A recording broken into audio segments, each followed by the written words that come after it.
আসসালামু আলাইকুম। আলহামদুলিল্লাহ, আবিদ এগ্রো নার্সারি ইউটিউব চ্যানেলের পক্ষ থেকে আপনাদেরকে জানাই স্বাগতম। দর্শক, বরাবরের মতো আজকে আমরা চলে আসলাম নার্সারির একটি প্রতিবেদন নিয়ে। আমাদের এক ভাই গত বছর আমাদের কাছ থেকে বিজলি প্লাস 2020 মরিচের চারা নিয়ে রোপণ করেছিলেন। আমরা তার সাথে কথা বলবো এবং আজকেও সে চারা নিতে আসছে।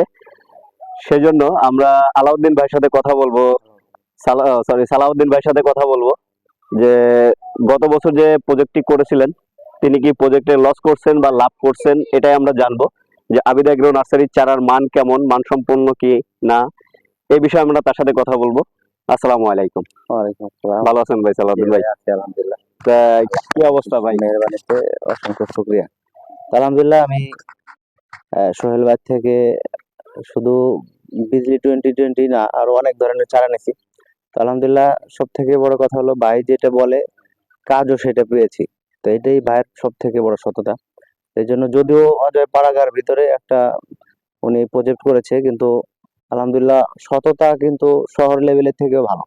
এই জন্য আমি সকলকে উদারতা আহ্বান করবো। আমি যে বিজলি 2021 নিয়েছিলাম গেছে বছর, তো আলহামদুলিল্লাহ আমি সর্বোচ্চ লাভ পেয়েছি, যেটা পাওয়ার কথা ছিল তার থেকে কতটুকু রোপণ করেছেন? আমি এমনি 6 কাঠার মতো রোপণ করেছিলাম। তাতে মোটামুটি হলো আমার নিজের একটু ভুলের কারণে এক সাইডটা একটু ঢাল ছিল, যেভাবে আপনি করতে বলছিলেন ওইভাবে আমি করতে পারি, নতুন অবস্থায় ছিলাম তো, যার কারণে হলো কিছু চারা মার গেছে। তারপরেও আলহামদুলিল্লাহ আমি প্রায় 50,000 টাকার উপরে লাভ করেছি। যদি আমার ওই পুরা 12টা করেছিলাম, বেড করেছিলাম, তো 12টার ভিতরে মাত্র 3টে টিক ছিল।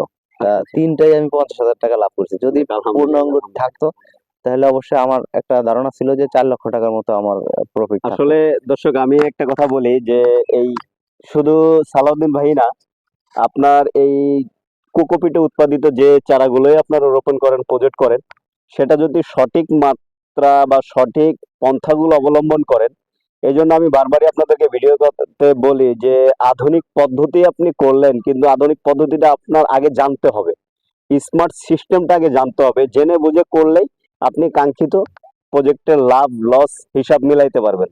যেমন সালাউদ্দিন ভাই বললো যে ওনার 4-5টা বেড ওনার একটু ডাউনের কারণে ওইখান থেকে চারাগুলো হয়তো মারা গেছে। যদি না যেত তাহলে আরো অনেক বেশি লাভ করতো, উনি নিজেই বললো। আবহাওয়া অনুকূলে ছিল না, মানে আচ্ছা, আচ্ছা। আবহাওয়াটা একদমই উল্টাপাল্টা ছিল। যেমন সবাই জানে প্রত্যেকটা হ্যাঁ, হ্যাঁ, মরিচ হ্যাঁ। চাষি আসলে গেছে অনেকে বছর একটু আপনার হিট টেম্পার একবার ডাউন একবার এই ধরা কারণে। গেছে হিট টেম্পারের কারণে। হ্যাঁ, হ্যাঁ। প্রচন্ড তাপমাত্রা ছিল, যেটা ইতিহাস ছাড়াই গেছে বাংলাদেশে। এটা যার কারণে একেবারেই রেকর্ডের বাইরে আর কি। যার কারণে আর কি আপনিও বলছিলেন যে ভাই হ্যাঁ এই ভাই, বছরটা অনেকেই ক্ষতিগ্রস্তের ভিতরে। ক্ষতিগ্রস্ত হয়েছে। আলহামদুলিল্লাহ আমি ক্ষতিগ্রস্ত হইনি, কিন্তু আমার তারপরেও আমার 50,000 টাকার মতো প্রফিট ছিল আলহামদুলিল্লাহ। যাক আলহামদুলিল্লাহ। আমরা যদি আশা করি হ্যাঁ হ্যাঁ যে সবসময় জি যে জি কৃষকরা আমাদের কাছ থেকে চারা নেয় কেউ লস না করুক। না আলহামদুলিল্লাহ। আমরা প্রজেক্টে না আপনার সবসময় তো আশা করি যে আপনার তো হলো সততাটা আছে, এটা জি, জি। 100%, বুঝছেন? আর তো সেই সুবাদে আলহামদুলিল্লাহ আপনার থেকে চারা নিয়ে আমি হ্যাপি আর কি। তো আমিও আপনি আপনার তো দর্শক আজকেও চারা নিতে হ্যাঁ আসছেন। হ্যাঁ আপনি আজকে কি চারা নিতে আজকে আসছেন? হলো আমি হাইব্রিড পেঁপের চারা নিলাম পেঁপের চারা আপনার নিতে থেকে। আসছেন, জি। তো আর কদুর চারা নিলাম। তো আলহামদুলিল্লাহ আপনার সততার জায়গা থেকে আমি সকলকে উদারতা আহ্বান করবো, আপনার যারা অডিয়েন্স আছে সবাইকে, যে যদি আপনারা চারা নিতে চান, যে কোনো চারা সোহেল ভাইয়ের কাছে অর্ডার দিবেন এবং যেভাবে বলবে হুবহু ওইভাবেই পাবেন। মানে জি, এই ইনশাআল্লাহ। দিক দিয়ে আপনারা নিতে আমি দর্শকদেরকে একটা কথাই বলবো যে দর্শক, আপনারা সবসময় আবিদ এগ্রো নার্সারি যে চাষাবাদের কথাগুলো বলে, আবিদ এগ্রো নার্সারি কিন্তু শুধু চারা বিক্রি করাটাই তার মূল পেশা না, তারও কিন্তু নিজস্ব কিছু প্রজেক্ট আছে।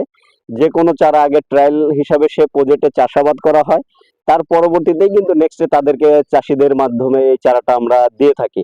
তো অবশ্যই আপনারা সততার সাথে এবং সুস্থ সবল রোগমুক্ত সবজির চারার জন্য আবিদ এগ্রো নার্সারিতে যোগাযোগ করতে পারেন। সব